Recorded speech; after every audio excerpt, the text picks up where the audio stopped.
Welcome everyone. So what you see on screen now is what I'll be working on today as I'm trying to replicate this 15th century era hand plane. And to start it off, I need to get some metal hot, and I don't have a forge, so we are improvising with a torch and a bunch of fire bricks. And so what I'm actually going to work on do first is I'm going to form the little curly Q that's at the top end of like the front of the hand plane, if that makes sense. And I'm starting that by bending that over the anvil there. And the one thing I think everybody should keep in mind is that I do not know what I am doing. This was a giant experiment. I'm just trying to learn.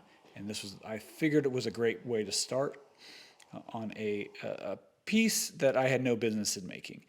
So anyway, I got it bent over, and then to refine it, I made this little jig similar to what you would use for like hinges, and I could hammer away and get that curly Q looking nice and even. And it was a lot of just kind of going back and forth between the torch and this little jig until it was all wrapped the way I want. And then I came in with a punch to help kind of clean up and make that hole a little more regular, because that had gotten just a little bit squished. And after all that was done, I figured that, oh, hey, I can just bend this backwards basically to form the rest of like the toe and of the hand plane. And it was a lot of just trying to figure out. I was like, well, how do I get this bend exactly where I want? And I cut a lot of it out, but it was mostly just getting the metal hot, bending it a little bit on the anvil, and then just jumping back and forth.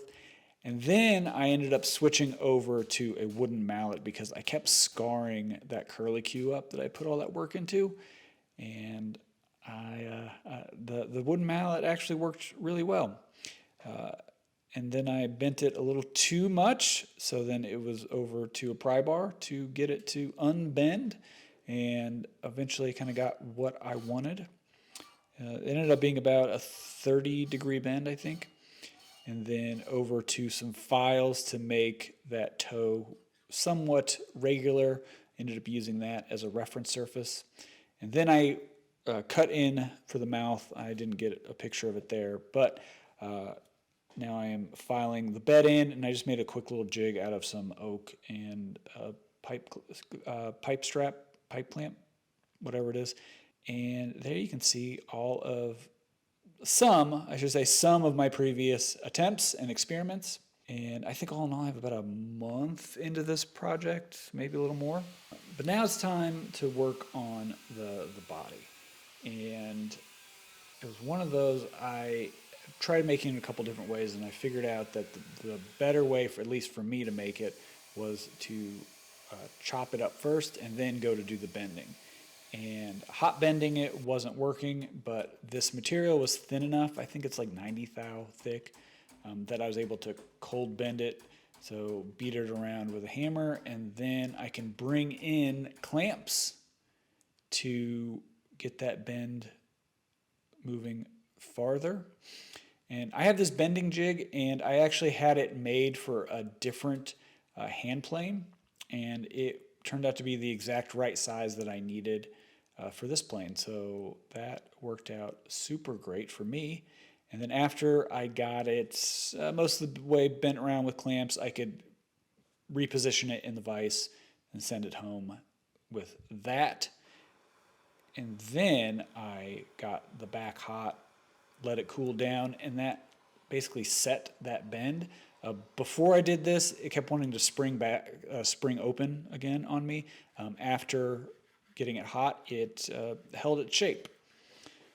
Then it was over to the diamond plate just to get the bottom somewhat smoothed out, so I have a nice reference surface there, and I'm going to use that to mark the holes for the cross pin. And so just come in with a punch, and that gives a little place for the drill bit to go. And now I just have this kind of held in a vise, and then I have backed by a 1-2-3 block. The bit is aimed in such a way where it will not hit the 1-2-3 block.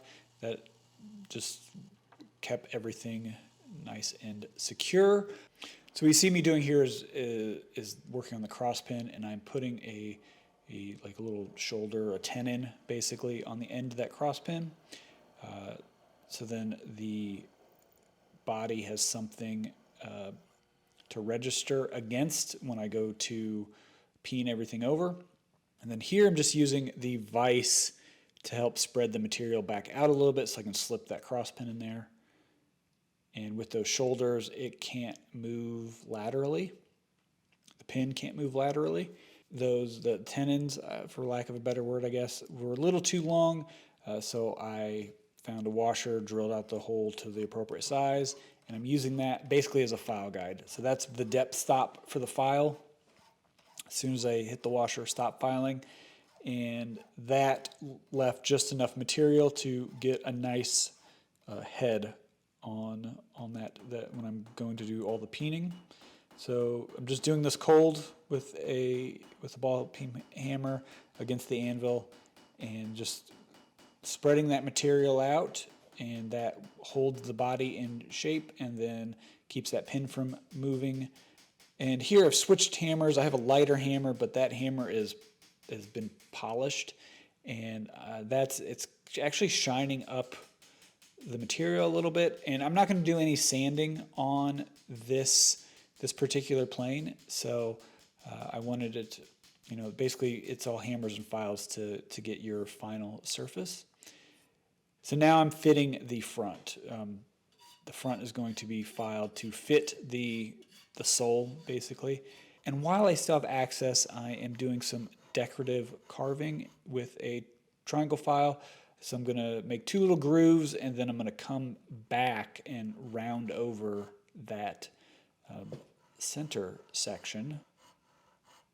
So now I've just switched over to a smaller triangle file, and you can see that center section is now rounded. I'm just kind of moving it back and forth, making everything look nice and pretty. And then while I still have access to the front, I'm going to polish up, I guess, the section that you'll actually see. So now it's time to attach the body to the sole. So the original would have been brazed in a furnace, at least from the information I have found. I don't have a furnace, but I do have a couple plumbing torches and a little bit of silver, high content silver solder. So that's what I will be using. And 2 torches I found really helped. It seemed it wasn't the amount of heat. It wasn't how hot I could get things. It was more of like how the volume of heat I could put out. And just the single torch wasn't quite doing it, but 2 torches I could put out enough heat quickly enough that it worked.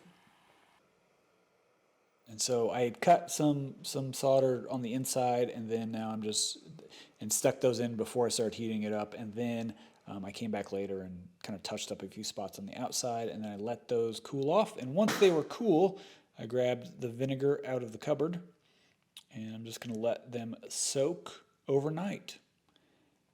And the next day I came back, pulled them out, and rinsed them off, and I'm just cleaning them up. That got rid of all the rust and leftover flux, and I can now trim kind of the excess off of the sole there. And then over to the files to flush it up, make it look somewhat decent. And then the sole I left oversized in every dimension, basically. It was easier to do it that way and then clean it up later. Now onto the blade. The original blade probably would have been, wrought iron and with a harder, with a high carbon steel forge welded on. I wasn't going to do that for this project. Maybe in a future one, but not for this one. And so I'm just using some 1084, which heat treats incredibly well with a somewhat primitive setup like I have. And so after getting it hot and dunking it bake it for a couple hours. I didn't get any footage of that, but just imagine I stuck it in a toaster oven. And with all that settled, now I can move on to do some decorative file work, trying to match the original the best I could.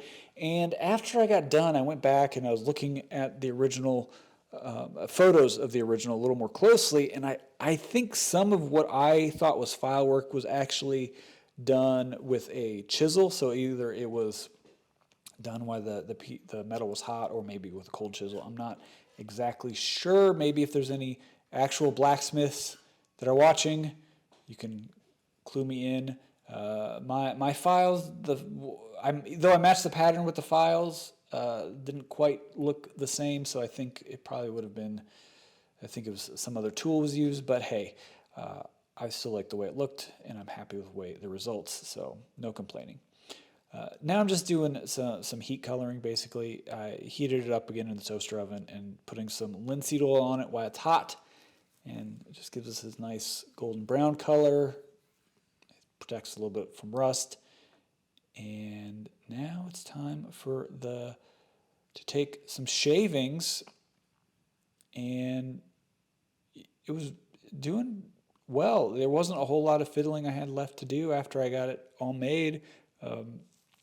For a plane that didn't have any reference surfaces, when you're trying to put the bed in and make the mouth, and then it warps in the heat, and then fixing all of it, it's cutting remarkably well. I'm really surprised, especially for having such a low cutting angle. It's a 32-degree bed on that, so real low cutting angle. And this is a piece of pine that has the grain switches directions both ways, and it was cutting it clean with no tear out. So I was real happy with it. And I actually ended up making two, as you can see. So the one there on the right that's coming across the front of the screen has two wedges like the original, both a metal one and a wooden one. And then I made a second one, and I just did a single metal wedge on it, and I put a little curlicue on it to match the front, but also to kind of make it easier to adjust and get that wedge in and out. And but other than that, is really the only change that I made. Overall, I'm super happy with these, the way they turned out. Additionally, if you happen to be in the Pittsburgh area come the end of July, I will be at Hand Tool Haven, and I will have one of these planes with me. Come by, check them out. So thank you so much for tuning in, and I will catch you on the next one.